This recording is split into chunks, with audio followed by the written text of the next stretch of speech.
Hi நண்பர்களே, எல்லாம் எப்படி இருக்கீங்க? நல்லா இருக்கீங்களா? நாங்கள் ஒரு மாதிரி எங்களோட மிச்ச நாள் ஆசையான ட்ரிங்கோ ஸ்கூபா டைவிங் முடிச்சாச்சு.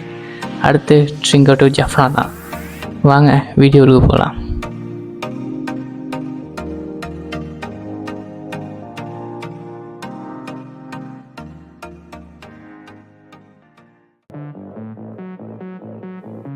ஓகே ஃப்ரெண்ட்ஸ், இப்போ ட்ரிங்கோலேருந்து ஜஃப்னா மொத்தம் 233 கிலோமீட்டர்.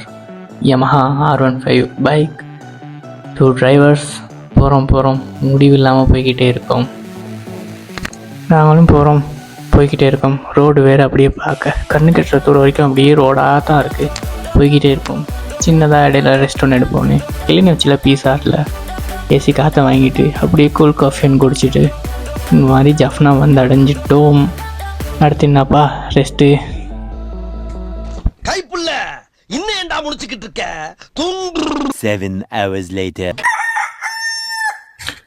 ஒரு மாதிரி 11:30 ஆகிடுச்சு. ஹோட்டல் ரூம் தேடி அங்கே ஸ்டே பண்ணி நைட்டுக்கு ரெஸ்ட் எடுக்கிறதுக்கு.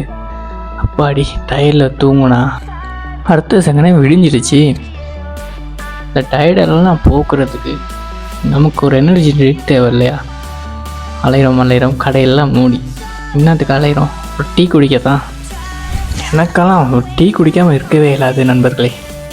ஏன்னா அந்த டீயில் அப்படி ஒரு சக்தி இருக்குது. ஒரு மாதிரி கடவுள் கிடச்சிருச்சு, டீ குடித்தாச்சு. நெக்ஸ்ட்டு ரெஸ்ட் இல்லை. அடுத்து போகிறோம் நைனை நாகபூசணி அம்மன் கோயில். என்ன ஸ்பெஷல்னால் எல்லாத்துக்கும் தெரியும், கடல் தாண்டி போயிட்டு அம்மனை தரிசிக்கணும். அது ஒரு எப்படி சொல்கிறது, என்ஜாய் பண்ணி போகலாம். வாங்க போவோம். ஜஃப்னா போயிட்டு பைக்கை எடுக்கவே இல்லை. ரூமில் போட்டு வாக்கில் பைக்கை போட்டு ஓகே காரில் போவோம் அப்படின்னு வெகனாரில் தான் ஜஃப்னா உள்ளுக்கெல்லாம் சுற்றணும். ஓகே, ஏன்னா பைக்கில் செம்ம டயர்ட். முதல் நாள் எல்லா டூ ட்ரிங்கோ, அடுத்த ட்ரிங்கோ டு ஜஃப்னா.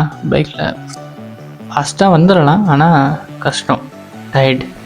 என்ன தான் மாறி ஓட்டினாலும் 2 பேத்துக்கும் ஃபுல் டயர்ட். ஸோ கார் எடுத்து கேபில் போகணுன்னு ஓகே வெஹிக்கிள் ஒன்று போய்கிட்டு இருக்கோம்.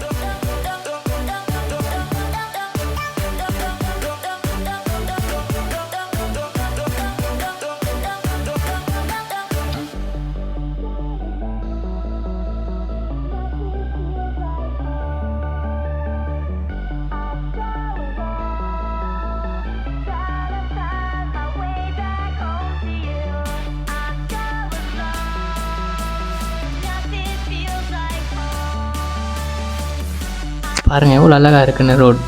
கட்டாய மக்களை, இலங்கையில் நீங்கள் இலங்கையில் இல்லை எங்கே இருந்தாலும் ஜஃப்னாவுக்கு ஒருக்கா வந்துடுங்க. ஏன்னா ஜஃப்னானாலே ஒரு ஸ்பெஷல் தான். 2 பக்கட்டும் பாருங்கள், அழகான கடல், நடுவில் ரோடு, அதான் செம்ம ஃபீலிங். என்னன்னா இதில் நான் இந்த ரோட்டில் நாங்கள் பைக்கில் போகலை. அது தான் ஒரு மன கஷ்டமாக இருந்துச்சு. ஓகே ஃப்ரெண்ட்ஸ், ஒரு மாதிரி வந்துட்டோம்னா நான் கோயிலுக்கு வரலை. இங்கே இருந்தால் நம்ம கப்பால் எடுக்கணும். இது ஒரு ஸ்டார்டிங் பாயிண்ட் மாதிரி. இக்கரையிலேருந்து அக்கறைக்கு போகிறதுக்கு இந்த கரையில் தான் கப்பல் வரும். இந்த இடத்துக்கு பேர் குறிக்காட்வான் அப்படின்னு தமிழ்நாடாக சொல்கிறாங்க. கொஞ்சம் தூரம் நடக்கணும் வெஹிக்கிளை போட்டுட்டு. வாங்க போவோம். இதுவும் ஒரு அழகான இடம் தான். 2 பக்கம் கடல், நடுவில் அழகாக சின்னதாக ஒரு ரோடு, பஸ் போகிற அளவுக்கு மாதிரி ரோடு இருக்கும். நல்ல ஃபீலிங்ஸாக தான் இருந்துச்சு. அடிக்கிற வெயிலில் அப்படியே உப்பு காற்றையும் சுவாசிச்சுக்கிட்டு இன்னும் கொஞ்சம் ஃபோலினில் நின்று போக வேண்டியதாகிடுச்சு. க்ரௌட் கூட. நாங்கள் போன டைம் வந்து ஞாயிற்றுக்கிழமை. ஸோ எல்லா சைட்லேருந்தும் நிறைய ஆட்கள் வந்திருந்தாங்க. அங்கே 2 விஷயம் இருக்குது அந்த தீவில். என்ன மெயின் சொன்னால் ஒன்று கோயில், இன்னொன்று அப்படியே விகாரம் ஒன்று இருக்குது. ஸோ பௌத்த மக்களும் தமிழ் மக்களும் 2 பேரும் அங்கே போகலாம். பாருங்கள் எவ்வளோ போலிங்னு. நாங்கள் பார்க்க வந்து நடுவில் மாட்டிக்கிட்டோம். கொஞ்சமாக மூவ் ஆகுது. அப்படி ஒரு மாதிரி என்ட்ரன்ஸுக்கு வந்தாச்சு.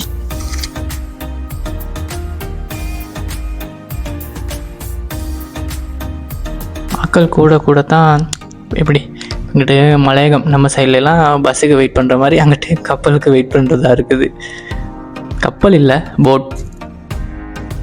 ஓகே, ஒரு மாதிரி வந்துட்டோம் போட்கிட்ட. சேஃப்டி ஜெக்கெட் ஃபஸ்ட்டுக்கு, சேஃப்டி முக்கியம் இல்லையா? அடிக்கிற வெயிலில் இது வேறு லூப்பு வேணான்னு போகுது. உள்ளுக்கே அனுப்பிட்டானுங்கப்பா. முடியலை, வெறுது கொட்டுது. ஒரு மாதிரி அடித்து பிடிச்சி பஸ்லாம் ஃபுட்போர்டு வரும் இல்லையா, அந்த மாதிரி இங்கேயும் ஒரு ஃபுட்போர்டு நினச்சிக்கிட்டு உள்ளுக்கு இருந்து வெளியில் வந்தாச்சு. ஒரு மாதிரி எப்படியும் இந்த சைட்லேருந்து அங்கிட்டு போகிறதுக்கு ஒரு 1/2 hour, 20 to 30 நிமிஷத்துக்கு அங்கே கோயில்கிட்ட போயிடலாம், அந்த கரைக்கு போயிடலாம். இப்படியும் ஒரு போட்டில் மேக்ஸிமம் குறைஞ்சது 60 பேர் சரி எடுப்பாங்க. ஏன்னா அப்போ தான் அவங்களுக்கு அந்த எல்லாம் கவர் ஆகும். கொஞ்சம் குறைவான ஆட்கள் ஏற்றிட்டு போனால் பேமெண்ட் கூடணும். பேமெண்ட்லாம் ஃப்ரீயாக செய்யலை. ஒரு ஆளுக்கு 100 கீழே மாதிரி எடுப்பாங்க, சின்ன கணக்கு ஒன்று. அந்த மேக்ஸிமம் 60 பேர் 50 பேருக்கு மேலே ஏற்றினா தான் அவங்களுக்கு டாக்கெட் சரியாக இருக்கும். ஏன்னா குறைவான ஆக்கள் ஏற்றிட்டு போய்ட்டு ஆக்கள்கிட்ட கூடையும் காசு வாங்கிடாது. அதனால் ஆக்கள் கூட பேமெண்ட் குறைக்கலாம் இல்லையா, அந்த ஐடியாவில் அவங்க பண்ணிக்கிட்டு இருக்காங்க. ஒரு மாதிரி கோயில் கரையை ரீச் பண்ணியாச்சு. நான் அடுத்த போட்லாம் ரெடியாக இருக்குது. இங்கிட்டு இருந்த ஆள் கூப்பிட்டு போகிறது, சாமி தரிசனம் பண்ணவங்கலாம் அங்கிட்டு கூட்டிகிட்டு போயிட்டு விடணும் இல்லையா. அப்பா பாருங்கள் எவ்வளோ அழகாக இருக்குது கோயில்.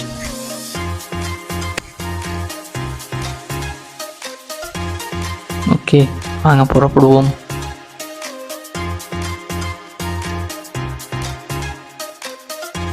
ஆக்சுவலாக நான் வந்திருக்கேன் 2010 அந்த 2010-9 அந்த டைமில் வந்திருக்கேன். அப்போ இதெல்லாம் இவ்வளோ இருக்கலை.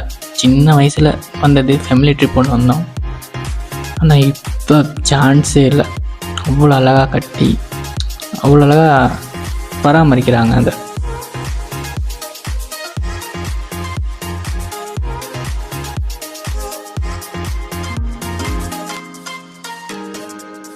என்ன பிரச்சனைனா சூடு முடியலை.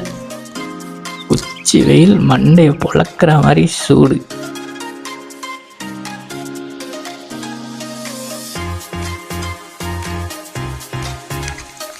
நம்ம ஊர் திருவிழாலெல்லாம் தீக்குழி இறங்குவாங்க. இங்கே அதெல்லாம் தேவையில்லை, செருப்பு கழட்டிட்டு நடக்கத்தான் இருக்குது.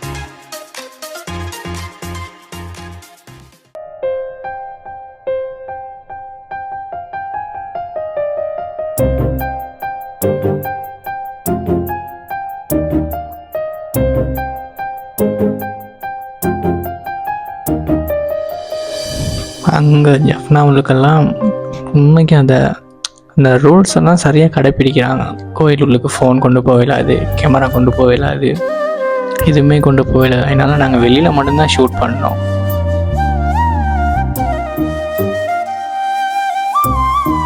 முக்கியமாக எந்த கோயிலுக்கு போனாலும் ஷர்ட்டை கழட்டிட்டு தான் போகணும்.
மறக்காம சர்ப்ரைஸ் பண்ணுங்க.